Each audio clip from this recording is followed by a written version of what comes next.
Olá, meus primeiros anos, como vocês estão? Espero que vocês estejam bem. Prontos para mais uma videoaula? Desta vez, a videoaula 3 de análise linguística, onde abordaremos estrutura das palavras. Quero deixar um recadinho aqui para vocês que ao término de cada videoaula, há sempre uma atividade na produção acadêmica para que vocês realizem sobre a aula, certo?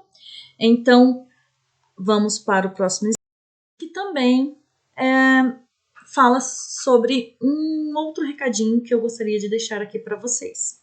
É o seguinte, com o início do inverno, o frio vai chegar com tudo e é um ambiente propício para a proliferação do vírus, do coronavírus.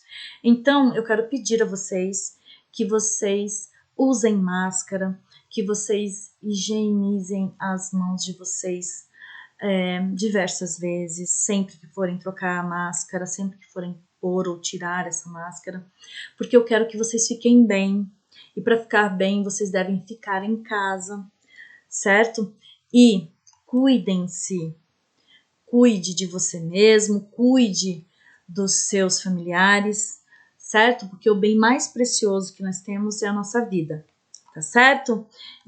A nossa aula, que é sobre estrutura das palavras, que vocês vão encontrar na apostila do segundo bimestre, a partir da página 22, e se estende até a página 27.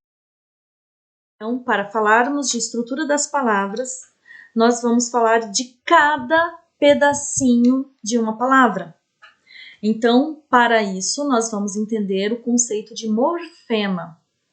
Então, eu trouxe uma propaganda para vocês da Leroy Merlin, da Brasília Norte, e diz assim que tem os melhores preços e ofertas imperdíveis.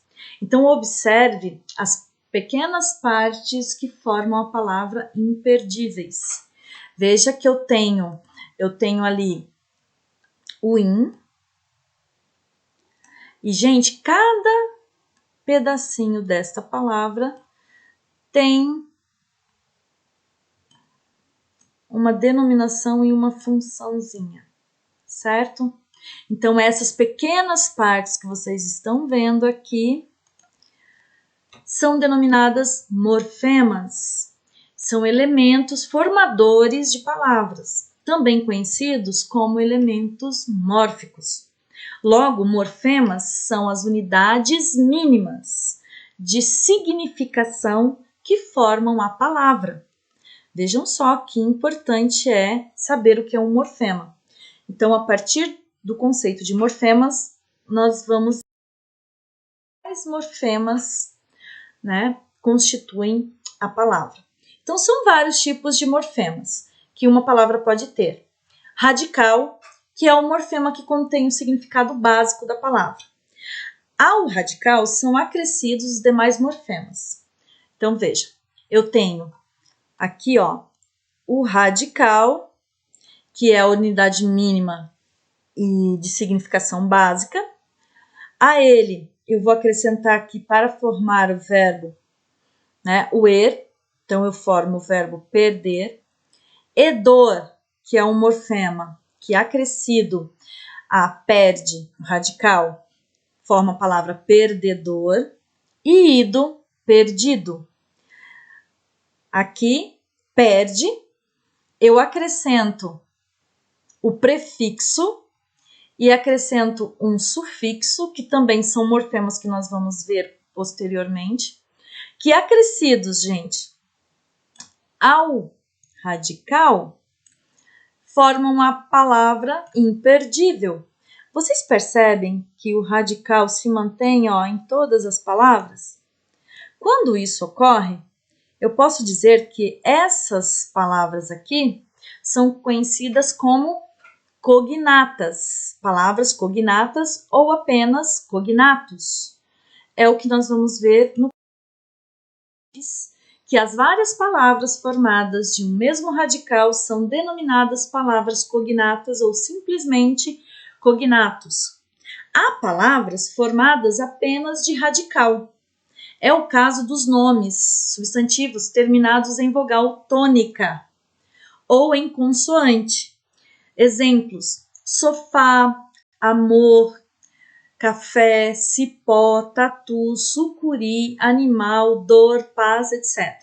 Se você tiver alguma dúvida sobre essa explicação, não deixem de questionar através do fórum, tá certo? Vogal temática. Vogal temática é um outro morfema que aparece imediatamente logo após o radical, preparando esse radical para receber outros morfemas.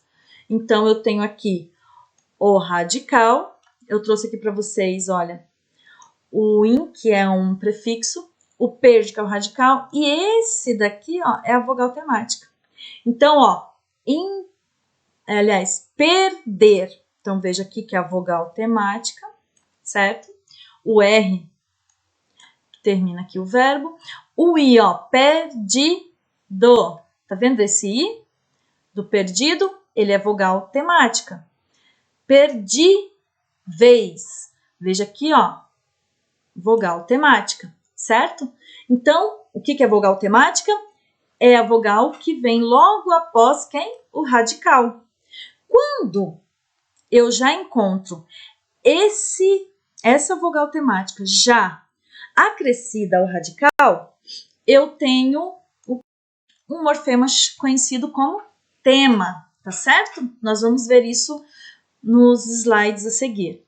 Então, as vogais temáticas dos verbos a, e, i são as vogais que caracterizam as conjugações verbais. Veja o exemplo. Eu tenho verbos terminados em ar, em er e ir. A vogal temática que está em vermelho, que vocês podem ver aqui, ó, que estão aqui, meu Deus do céu, eu estava tentando fazer vou fazer um X para não ficar feio, né? Tá vendo? Aqui, o A, o E e o I, vogal temática A, indica que esse verbo pertence à primeira conjugação.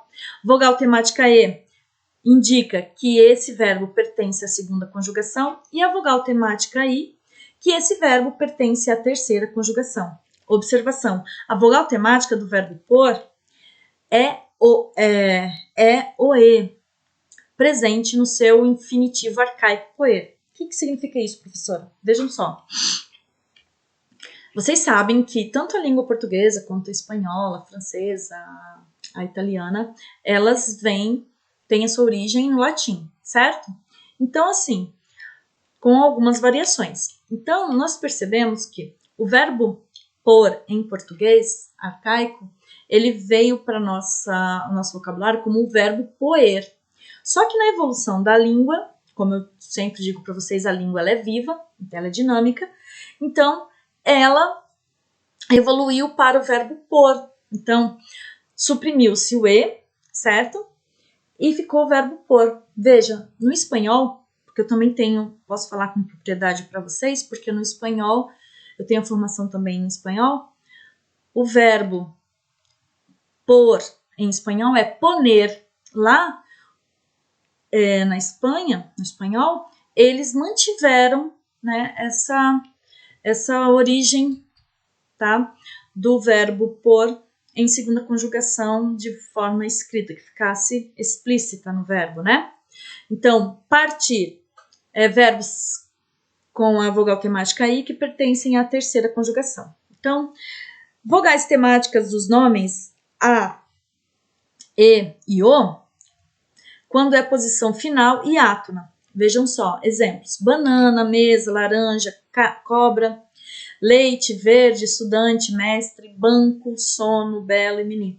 Então, quando é átono, ou seja, quando ela não é tônica, como a palavra cipó, por exemplo, tá? Quando ela é átona, ou seja, quando a intensidade não recai sobre a última, tá? Então, eu tenho aí uma posição final e ela é átona, então, neste caso aí, vogal temática dos nomes. Correto? Tema. Já dei uma breve situada em vocês sobre o que é o tema. O tema é nada mais do que o radical acrescido já da vogal temática. já pronto para receber outros morfemas. Então, eu tenho lá o radical perde, já acrescento a vogal temática, neste caso aí já tenho o tema, certo? Então, vogal temática, acrescido com o radical, já me indica quem? Que eu tenho o tema, correto? Fácil, não?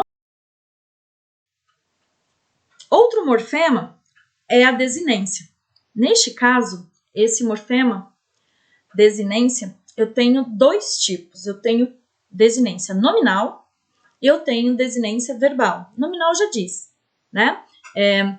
O morfema acrescido ao nome e verbal acrescido ao verbo. Então, morfema que indica gênero e número dos nomes e pessoa, número, tempo e modo dos verbos. Há, portanto, dois tipos de desinência. Nominais, A e S, que indicam, respectivamente, o feminino e o plural dos nomes, substantivos, adjetivos, numerais e pronomes. Vejam exemplos. Meninas. Veja que aqui é o radical. Aqui eu tenho a desinência de gênero, que indica que é feminino, e a desinência de número, que indica que está no plural. Isso é desinência nominal. Verbal são as desinências que indicam número e pessoa. Esse número, essa desinência número pessoal, a abreviação dela é conhecida como DNP. E o modo e tempo, desinências modo-temporais, que são conhecidas como DMT, dos verbos.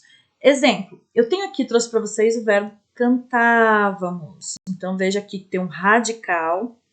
O A, que é a vogal temática, veja que vem logo em seguida, logo após o radical.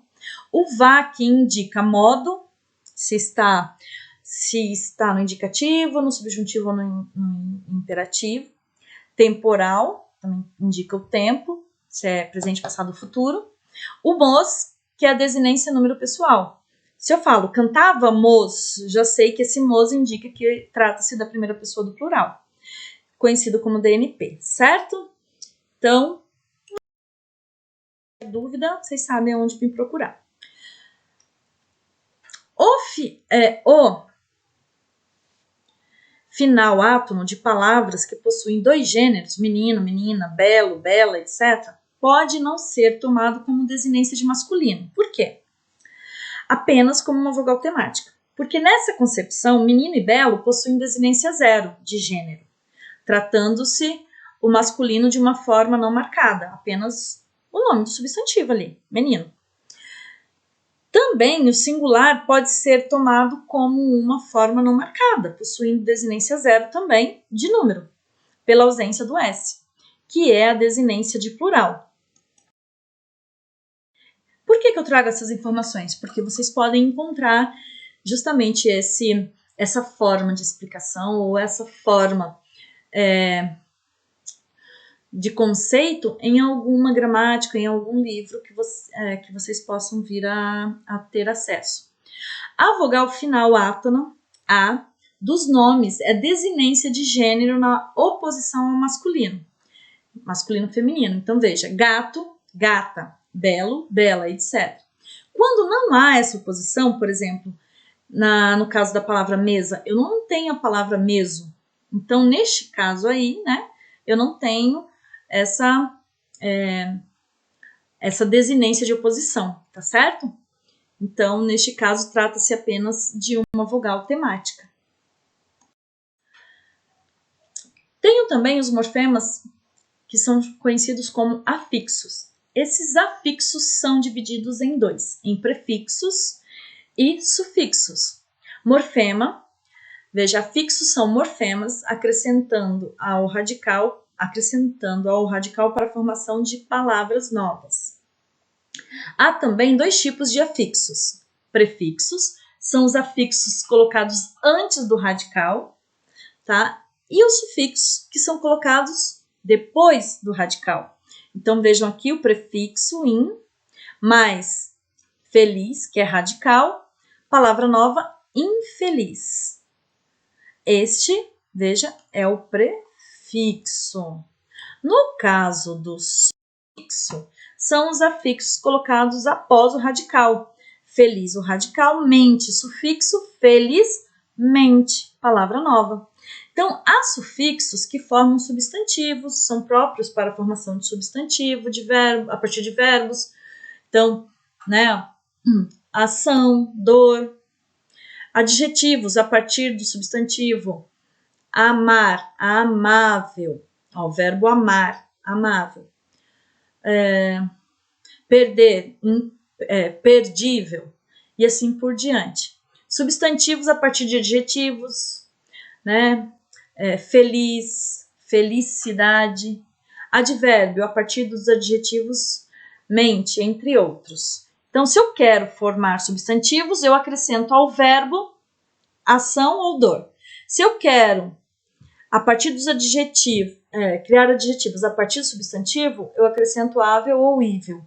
Se eu quero criar substantivos a partir de adjetivos, eu acrescento o sufixo idade. Se eu quero obter advérbios a partir de adjetivos, eu acrescento o sufixo mente.